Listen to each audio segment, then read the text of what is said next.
Para entender la problemática que nosotros vivimos hoy, es necesario poder enfocarnos en elementos que le dan sentido a dicha problemática, pero en conexión con los tiempos, las historias y los múltiples lugares y gentes que, ¿verdad?, conforman nuestro planeta y nuestro mundo.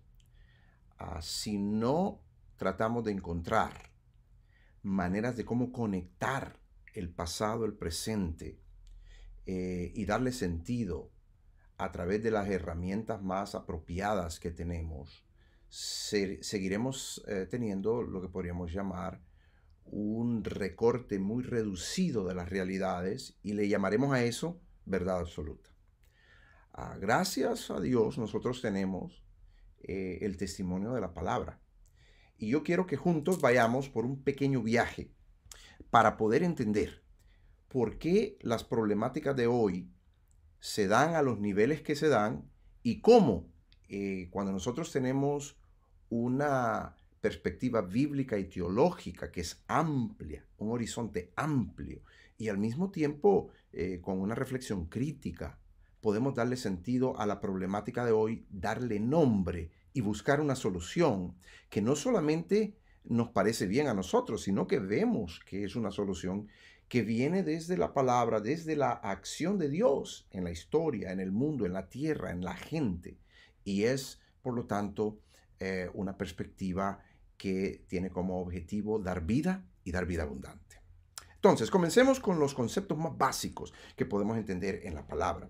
Y el concepto más básico que podemos entender en la palabra es que nosotros vivimos en un mundo. Y este mundo es un sistema mundo. No solo es un mundo o un mundito pequeñito. No, es un conjunto de elementos que conforman el lugar donde nosotros vivimos, donde creemos, donde sentimos, donde amamos, donde nos enojamos. Ese lugar que tiene estructuras, que tiene memorias, que tiene sueños y que pues conforma sociedades, pueblos, civilizaciones y momentos históricos. En la palabra tenemos la idea del cosmos. Ese cosmos es lo que en la palabra se llama mundo o sistema mundo.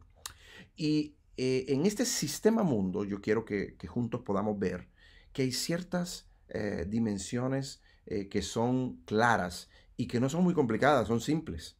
Y vamos a partir de esta visión para poder entender todo lo demás e inclusive darle una base teológica y bíblica a este módulo e inclusive a otros módulos que vendrán en este diplomado tan importante en nuestro tiempo, ¿verdad?, de la respuesta de la iglesia a la crisis migratoria. Comencemos entonces por lo que podríamos llamar la gran problemática.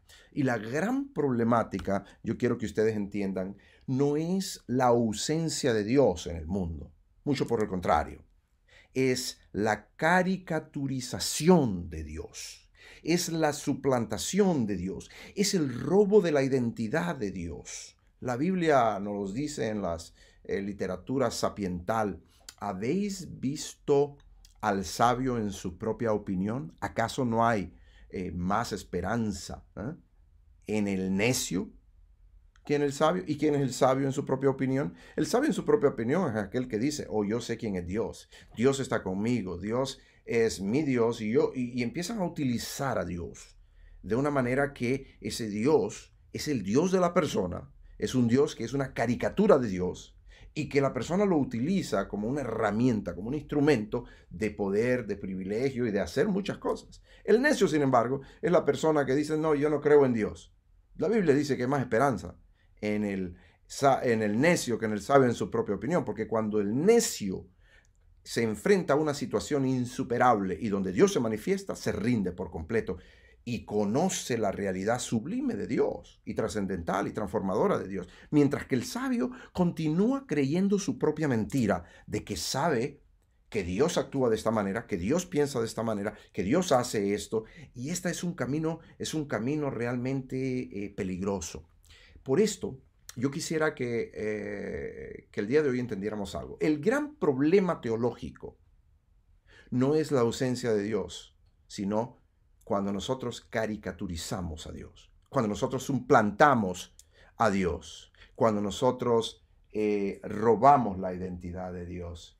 Y miren que la palabra es muy clara. Nosotros desde el libro de Génesis, desde el primer libro de la Biblia, nosotros tenemos ya el mensaje de parte de Dios y el testimonio de parte de la palabra que nos pone un gran alto.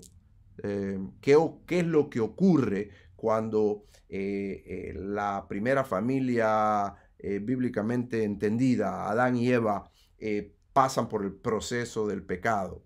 Bueno, lo que ocurre es que en ese momento ellos pierden el privilegio de vivir en ese lugar, en ese ecosistema de vida sostenible.